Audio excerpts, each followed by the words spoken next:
Invisíveis e ignorados. 5 milhões e 200 mil pessoas passam fome no Brasil, segundo o relatório Estado da Segurança Alimentar e Nutrição no Mundo 2018, da Organização das Nações Unidas para Alimentação e Agricultura. Para falar desta triste realidade, recebemos no programa de hoje o geógrafo José Raimundo Souza Ribeiro Júnior. Olá, eu sou Joel Scala. Seja bem-vindo. Está começando o Observatório do Terceiro Setor, o olhar da cidadania.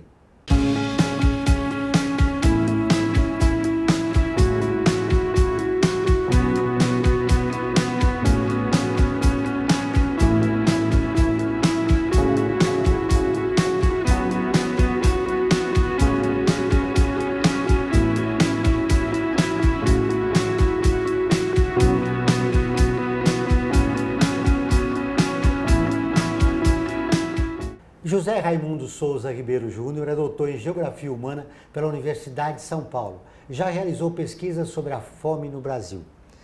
Tudo bem, Zé Raimundo? Seja bem-vindo ao Observatório do Terceiro Setor. Obrigado, agradeço o convite. Por que se passa tanta fome no país? Nossa, essa é uma pergunta complexa. Eu acho que ela é uma boa pergunta porque ela já parte de uma constatação que, por vezes, está invisibilizada, que é a existência da fome no Brasil. Mas um conjunto muito complexo de fatores ajuda a gente a entender por que existe a fome no Brasil. De maneira bem sintética, o que a gente pode dizer é que, sobretudo, são as relações sociais, a forma como a nossa sociedade se organiza, que é a grande responsável pela existência da fome no Brasil. Não dá mais para achar que são causas naturais ou de ordem técnica que causam a fome, ou que são responsáveis pela fome no país, mas são sobretudo as relações sociais que vão ajudar a gente a entender por que muitas pessoas ainda vivem dramaticamente passando fome. Essas relações sociais se resumem na desigualdade do país. A desigualdade ajuda a gente a aprofundar essa análise e entender melhor por que existe fome. Porque à medida em que a produção de alimentos no nosso país é muito maior do que a necessidade, né, ela daria conta tranquilamente da necessidade alimentar da nossa população, a gente pode imaginar, portanto, que é dessa desigualdade, da concentração de renda em um lugar e da extrema pobreza no outro lugar, na outra ponta, que estaria um caminho para entender os mecanismos responsáveis pela fome. Muito bem, se há alimento e produção em abundância e há fome, o que falta para a gente resolver o problema?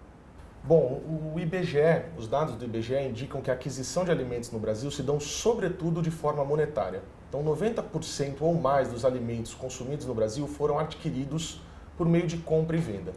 Nesse sentido, a gente está falando que as pessoas precisam ter dinheiro para se alimentar. Então, à medida em que os trabalhadores, uma parte expressiva deles, tem uma renda insuficiente, muito pequena, que não dá conta de satisfazer todas as necessidades deles, eles vão aos poucos cortando, inclusive na alimentação, para que o dinheiro que eles têm por mês chegue até o fim do mês. Então é muito comum que as pessoas não consigam adquirir no mercado a quantidade de alimentos necessárias para sobreviver. Alguns estudos já existem, né? A Faculdade de Saúde Pública, aqui da Universidade de São Paulo, tem pesquisadores que trazem esses dados, dizendo que para cumprir o guia alimentar, né, o guia alimentar é um parâmetro criado pelo governo federal, se não me engano, em 2006, para alimentação saudável no Brasil, o salário mínimo não daria conta disso. Então, mesmo quem recebe um salário mínimo não tem condições no Brasil de fazer uma alimentação saudável adequada. Ou seja, a fome está relacionada com o que ganha, né? Sim. O brasileiro médio. Sim. A gente pode até imaginar que, à medida em que é difícil prever um aumento muito grande ou significativo do salário mínimo em pouco tempo e a fome urge, e portanto a gente tem que atuar nela agora, algumas políticas públicas poderiam aliviar esse problema sem mexer nesse fator renda. Então você pode ter aí a instalação de bancos de alimentos ou a implementação de restaurantes populares que poderiam servir essa população de baixa renda. Então não é só a renda que vai explicar a existência da fome. Tem políticas públicas que, mesmo sem tocar diretamente no fator renda, poderiam amenizar este problema. Mas, de maneira geral, de maneira mais ampla, o fato da exploração da força de trabalho ser tão grande no Brasil, E os dados do IBGE estão falando em até mesmo a não utilização dessa força, né? Número de desempregados muito grande, uma taxa de desocupação de quase 15%, uma taxa de subutilização de quase 1/4 da população. Se as pessoas querem trabalhar, mas não conseguem, isso fala muito sobre a dificuldade que elas têm também de se alimentar. À medida que elas não conseguem transformar o seu trabalho em dinheiro, elas não conseguem se alimentar adequadamente. Muito bem, você falou do banco de alimentos, que é importante porque hoje, atualmente, nós temos mais de 13 milhões de brasileiros que estão fora do mercado de trabalho. Por que não existem políticas públicas para compensar esse desemprego e a fome, porque passa boa parte do brasileiro, com essa sugestão que você deu de bancos de alimentos? Esses porquês são difíceis, né? Eu diria que isso, no fundo, assim, de fundo, tem uma decisão política por trás disso, do que a gente acha que é possível ou não fazer para enfrentar de frente o problema da fome. Então, é muito comum e dificilmente alguém vai justificar a existência da fome no mundo, mas quando você começa a colocar em pauta aquilo que seria necessário para superar a fome, as pessoas se negam a achar que isso é possível, até parece uma certa utopia. Já que a gente está num momento de reformas, né? Reforma trabalhista, reforma da Previdência, uma reforma que se perdeu do nosso horizonte, que seria essencial para garantir uma boa alimentação para a população, é a reforma agrária. Mas falar em reforma agrária no nosso país é quase um crime. A gente não pode falar de reforma agrária, não pode falar disso antes do golpe militar de 64, e parece que mesmo hoje é um absurdo falar nisso. Então, reformas que trouxessem ganhos reais para a maior parte da população poderiam apontar para a saída disso. Mas para isso precisa, para além de olhar para alternativas, dizer que a gente se opõe a certas medidas ou a certas formas de funcionamento da nossa economia. Vou dar só um exemplo. O programa de aquisição de alimentos da agricultura familiar vem tendo verbas reduzidas ano a ano, que eram, se não me engano, da ordem dos milhões de... Agora eu não tenho o número exato, mas ela vem caindo de 2014 para 2017 e ela é sempre inferior à desoneração fiscal do setor dos agrotóxicos. Então, o que o Brasil deixa de arrecadar no setor de agrotóxicos, ele não emprega no programa de aquisição de alimentos da agricultura familiar. Então, são decisões políticas que poderiam levar os recursos que já existem, que o país já tem, para alimentar melhor a sua própria população. Ou seja, cada ano que passa, a população dos vizinhos ignorados continua sem nenhum atendimento do governo. Todas as terças e quintas-feiras, ao vivo, às 14 horas, tem programa de rádio Observatório do Terceiro Setor, onde recebemos especialistas que, junto com os ouvintes, debatem os principais temas da atualidade e do terceiro setor. Você pode ouvir pela rádio Trianon AM 740 ou em qualquer lugar do mundo, pela internet, do seu celular, computador ou tablet, pelo link que aparece na sua tela. Voltamos depois do intervalo. A FIA é muito mais que uma escola de negócios. É graduação, pós-graduação, MBA, mestrado e consultoria para empresas. Isso faz diferença. Conheça a FIA. Olá, eu sou Laura Gelbert, da ONU News. Notícias das Nações Unidas e do mundo você acompanha na página e nos programas do Observatório do Terceiro Setor, parceiro da ONU News. E para acompanhar diretamente a ONU News em português, acesse nossa página e redes sociais. Até lá!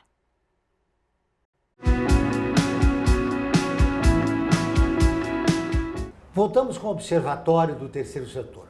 Agora vamos para o quadro Você Conhece? A primeira brasileira a escrever para jornais contra a submissão da mulher em 1831. Ela também defendia escravizados e índios. Nísia Floresta. Você conhece? Nísia Floresta Brasileira Augusta, pseudônimo de Dionísia Gonçalves Pinto, conhecida também como Nísia Floresta, nasceu em 12 de outubro de 1810. Foi uma educadora, escritora e poetisa brasileira. primeira na educação feminista no Brasil, com protagonismo nas letras, no jornalismo e nos movimentos sociais. Defensora de ideias abolicionistas e principalmente feministas, de consciência antecipadora para sua época, influenciou a prática educacional brasileira, rompendo limites do lugar social destinado à mulher. No cenário de mulheres reclusas ao casamento e maternidade, diante de uma cultura de submissão, foi a primeira figura feminina a publicar textos em jornais na época em que a imprensa nacional ainda engatinhava. Dionísia escreveu diversas obras em defesa dos direitos das mulheres, índios e escravos, envolvendo-se plenamente com questões culturais de seu tempo através da sua militância sobre diversas vertentes.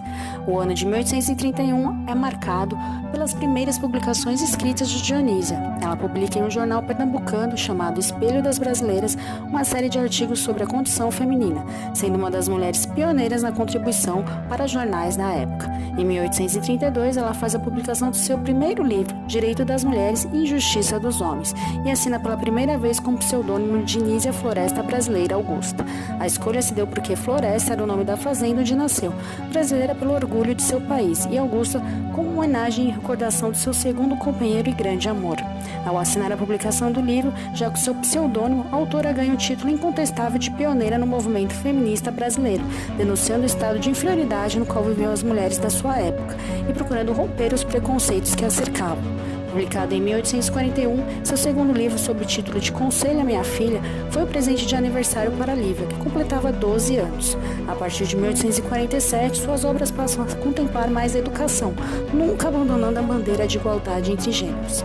Nízia Floresta chega ao Rio de Janeiro no dia 31 de janeiro de 1838, mesmo ano em que funda o Colégio Augusto, de propostas pedagógicas revolucionárias para a época. O projeto educativo do Colégio Augusto, no entanto, era direcionado para meninas e mesclava o ensino tradicional feminino, totalmente voltado para a criação e preparação da menina para o matrimônio e maternidade, como a única possibilidade possível, com conhecimentos de ciência, língua, história, religião, geografia, educação física, artes e literatura. Na crítica publicada no jornal Mercantil sobre o colégio, reflete a mentalidade da época sobre a educação feminina. Trabalhos de língua não faltaram, os de agulha ficaram no escuro. Os maridos precisam de uma mulher que trabalhe mais e fale menos. É inegável a relevância de Dionísia Gonçalves Pinto para a evolução do feminismo no Brasil e para a emancipação das mulheres no país. Nízia morreu idosa, doente e com pneumonia no dia 24 de abril de 1885 na Normandia. Em 1948, no dia 23 de dezembro, o município de Papari muda o nome e passa a se chamar Nízia Floresta, recebendo em 1954 seus restos mortais. Em 2012, foi inaugurado o Museu Nízia Floresta, localizado em um casarão do século XIX, no centro da antiga Papari. Que trabalho incrível, né, da Nízia Florestas? Os índios e os escravizados, eles fazem parte com um número expressivo dentro da população que passa fome no país, desde o século retrasado, né? Sim, sim. Historicamente, o Brasil foi marcado também por essas desigualdades raciais e de gênero, né? Então, quando a gente vai olhar para a questão da alimentação e da fome no Brasil, é muito importante que a gente também considere essas outras camadas, essas outras dimensões, para ter um retrato real dessa realidade. O arranjo familiar mais comum no Brasil, o arranjo familiar em que aparece de forma mais comum a questão da extrema pobreza no Brasil, é a dona de casa, a mulher negra sem cônjuge. Então, a mãe solteira, negra, né, ela sofre mais com esses problemas. Então, a gente tem que saber que há dimensões para além da dimensão pura e diretamente econômica associada à questão da fome. Você já realizou várias pesquisas em relação à fome, mas ela começou a ser mapeada no século passado com Josué de Castro, com a Geografia da Fome. Ali ele começou os parâmetros para se estudar o assunto, né? Sim. Ele é uma referência central para o debate da fome no Brasil. Ele se formou em medicina em 1929, no Rio de Janeiro, e voltou para o Recife, ainda na década de 20, início da década de 30, e se deparou com o problema da fome na cidade do Recife. E percebeu que a dimensão da fome não seria... que para compreender a fome, a dimensão médica era apenas uma parte, que teria que olhar também para as questões sociais. E aí o Josué vai caminhando em direção à geografia, mas também em direção à sociologia, um trabalho interdisciplinar muito importante para não só definir o que é a fome, e essa talvez seja uma das maiores contribuições do Josué, que trouxe para a gente a dimensão da fome oculta para o debate, mas também para olhar para a fome e dizer que ela não se manifesta da mesma forma em todos os lugares. Então é importante olhar para cada espaço, para cada lugar e perceber como a fome se manifesta ali. Ele estudou um país agrário e a gente vive num país urbano. Então, a própria dimensão de como as coisas acontecem no campo e na cidade também tem que ser colocada. Você tocou num aspecto importante, você falou da fome oculta. Existem vários tipos de fome. Sim. Inclusive, no início do programa, a gente citou 5 milhões e 200 mil pessoas que passam fome. Na verdade, se a gente somar a fome crônica, essa média e a oculta, é um número muito maior. O Josué falava dessa diferença entre a fome total, que se refere à diminuição ou à ingestão de calorias numa quantidade abaixo do que o corpo humano precisa para se manter vivo, mas ele chamava a atenção para um fenômeno muito mais comum desde então, que é a fome parcial ou oculta, quando por conta da ingestão insuficiente de nutrientes e de vitaminas, as pessoas vivem dramaticamente com fome, mesmo estando com a sensação de estarem alimentadas. Hoje no Brasil existe uma escala brasileira de insegurança alimentar. Ela divide a insegurança alimentar em grave, moderada e leve. Do meu ponto de vista como pesquisador, a gente poderia colocar tanto a moderada como a grave como momentos em que a fome está presente, porque nas duas a gente tem uma diminuição da ingestão de alimentos, seja numa refeição, ou mesmo pular refeições por conta da falta de dinheiro, de recursos para isso. A última pesquisa que aplicou essa escala brasileira de insegurança alimentar falava em torno de mais de 15% da população em fome moderada, em mais de 7% da população em fome moderada, em estado de insegurança moderada e grave, o que significava aproximadamente 15 milhões de pessoas convivendo com o drama da fome no país. Aí há uma disputa muito grande sobre o que a gente vai chamar de fome ou não. Então há intencionalidades também por trás da própria definição. Essa definição que você trouxe no início ela é importante porque ela aponta para a fome total. E ela fala de um dado importante, 5 milhões de pessoas que não ingerem a quantidade de calorias necessárias para sobreviver. Mas se a gente for pensar em fome parcial e oculta, esse número cresce bastante. Você sabe que fala-se que o Brasil é um país solidário, né? Essa pesquisa que você referiu é do IBGE de 2013. Sim. 17 milhões. De lá para cá aumentou com o desemprego. Mas eu quero depois do intervalo abordar com você um tema importante a respeito da fome no Brasil. Mas agora eu vou fazer um convite para você. Curtir a nossa página, a página do Observatório. Ela é visualizada por mais de 700 mil pessoas por semana. Ela está sempre atualizada com notícias do terceiro setor, do Brasil e do mundo. Faça com mais de 360 mil pessoas. Siga e curta a nossa página. Nós vamos para um rápido intervalo, mas antes eu quero que você conheça um dos artigos da Declaração Universal dos Direitos Humanos, que faz parte da campanha do Observatório do Terceiro Setor. Direitos humanos são direitos de todos.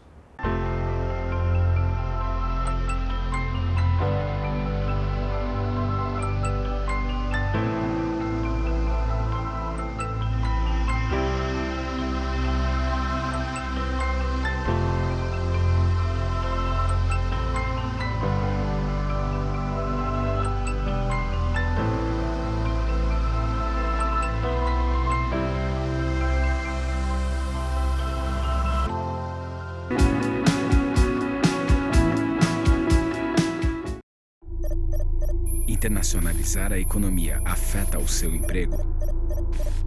Para onde vai o Brasil? Ter opinião sem análise é só repetição.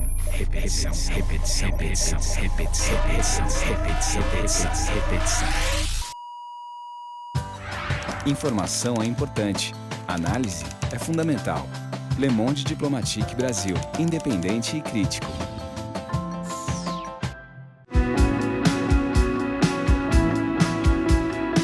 Estamos de volta com o programa Observatório do Terceiro Setor, o Olhar da Cidadania. Não esqueça, todas as quartas-feiras, às 17 horas, tem programa Olhar da Cidadania na Rádio USP, com temas da atualidade e dos direitos humanos. Anote, todas as quartas-feiras, às 17 horas, na Rádio USP, em São Paulo, 93,7 FM, e em Ribeirão Preto, 107,9 FM. José Raimundo, a fome no Brasil acontece por várias razões, como você disse, mas principalmente pelo preconceito em relação à pobreza. Por que se pensa o Brasil da classe média para cima? Bom, não é fácil responder essa pergunta, né? Eu acho que é difícil também generalizar, acho que tem pessoas em todos os estratos de renda ou de classes sociais que têm olhares diferentes para esse problema. Mas um ponto central para entender por que a fome é invisibilizada e a pobreza é porque elas explicitam o fracasso da nossa sociedade. Uma sociedade que não consegue garantir que todos os membros dela se alimentem corretamente é uma sociedade que fracassou. Então falar do fracasso nem sempre, não, quase nunca é desejado, né? Ainda mais por aqueles que vivem bem numa sociedade que fracassou. Então aqueles que vivem bem numa sociedade como a nossa, por vezes não querem tocar nessa ferida e olhar até para a sua corresponsabilidade com a existência desse fenômeno da fome e com a pobreza extrema. Falando de assuntos que são evitados aqui no nosso país, um deles é os direitos humanos, o outro é a fome. Quais são as razões que a população ignora? A gente vive uma espécie de uma realidade cercada de mitos em relação à alimentação. Uma coisa muito comum que eu ouvi nas minhas pesquisas era o fato de que numa grande cidade como São Paulo, as pessoas não passam fome porque de alguma forma elas teriam como se virar para conseguir se alimentar. E quando a gente olha para os dados com relação à insegurança alimentar no Brasil, quase 80% das pessoas nessa situação estão vivendo nas grandes cidades. Então acho que tem aí tanto uma desinformação, como mesmo uma representação invertida da realidade, que faz com que as pessoas acabem não olhando para esse fenômeno que está do lado delas. Quem vive em São Paulo, dependendo do lugar onde vive, de fato não toma contato com essa realidade. Mas para aqueles que vivem nas periferias, ou mesmo nas regiões centrais, onde também é possível encontrar esses fenômenos, a fome é visível. Basta afinar um pouco o olhar e perceber que as pessoas perto de você, ou perto da gente, estão sofrendo ou tendo grandes dificuldades para se alimentar. Nessa época onde existe a polarização de direita e de esquerda, a pauta da fome e dos direitos humanos sempre fica com a esquerda e não com a direita. Essa é uma das razões que a gente não resolve nossos problemas crônicos no país? É uma razão. Existe uma representação da realidade que evita até mesmo a palavra sociedade, que eu estou aqui repetindo a todo momento, relações sociais e sociedade. Uma parte expressiva das explicações sobre os problemas do nosso mundo não leva nem em consideração o conceito de sociedade. Parece que vivemos como indivíduos que estão numa eterna competição um contra os outros. Então, se a gente não olhar para o fato de que somos um grupo, e mais do que a soma de indivíduos, somos uma sociedade, que as relações sociais é que explicam a forma como todos nós vivemos, fica muito difícil enfrentar esses problemas de frente. Se a gente fosse apenas um grupo de indivíduos isolados competindo um contra os outros, a gente poderia aceitar tranquilamente que os famintos nada mais são do que os fracassados. Quando, na verdade, são relações sociais que produzem os famintos e produzem a fome. Não é um fracasso pessoal passar fome. Falando em relações sociais, mais de 300 anos de escravidão explicam a fome crônica no país? Ajudam muito a explicar. Ajudam muito porque as oportunidades para os descendentes dos escravizados no Brasil são muito diferentes, né? A gente tem muitas pesquisas indicando que o rendimento médio da população branca é significativamente superior do que da população negra. Então, essa continuidade de relações desiguais, de opressão baseada na questão de raça, ajudam sim a entender a fome. José Raimundo, o Observatório do Terceiro Setor, ele publicou nas suas redes sociais uma matéria Invisíveis e Ignorados. Atingiu mais de 1 milhão de pessoas. E no decorrer do programa você falou que existe um problema da comunicação, né? A maioria da população brasileira não sabe que o seu semelhante, o seu vizinho pode estar passando fome. Como vencer essa barreira da comunicação?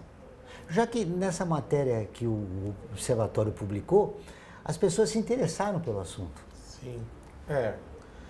Quando a gente fala dessa questão da comunicação, de alguma forma ela se conecta com as várias outras concentrações que a gente tem no nosso país. Vivemos num país marcado pela concentração de capital, de terras e também dos meios de comunicação. Antes de vir para cá, eu estava assistindo o telejornal local e vi lá uma matéria de uns 5, 6 minutos sobre os problemas dos buracos nas vias de São Paulo.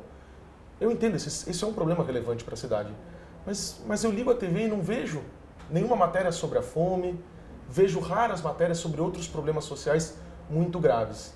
Então, uma mídia que fosse mais democrática, que permitisse vários olhares para a sociedade, certamente nesta mídia apareceriam outras questões e a fome seria um tema central para ela.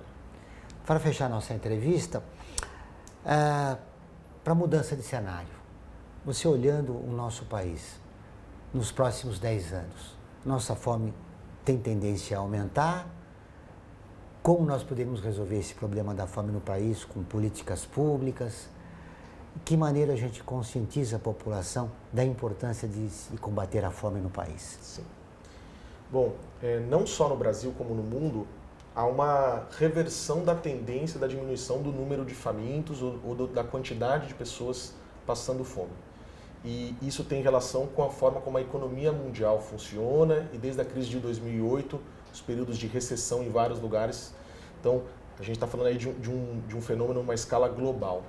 Pensando nacionalmente, a gente tem também uma reversão nas tendências de diminuição dos índices de insegurança e da fome, que para ser revertida, para a gente voltar a ter uma queda, a gente precisaria de mudanças políticas. Então, o atual cenário não parece promissor, pelo contrário, ele parece indicar para o aumento desse fenômeno, para a intensificação dos problemas relativos à alimentação. Mas eu acredito na força das ruas, dos movimentos sociais, das organizações da sociedade civil, para pressionar quem quer que esteja no poder a adotar políticas públicas relativas não apenas à alimentação, mas que interessam a todos. Valeu, muito obrigado pela entrevista. O Observatório do Terceiro Setor fica por aqui. Este e todos os nossos programas de TV e rádio estão no nosso portal, acessado por mais de 250 mil pessoas de 173 países todos os meses. Acesse você também, observatório3setor.org.br. Contamos com você na luta por uma sociedade mais justa, solidária e tolerante. Até o próximo programa.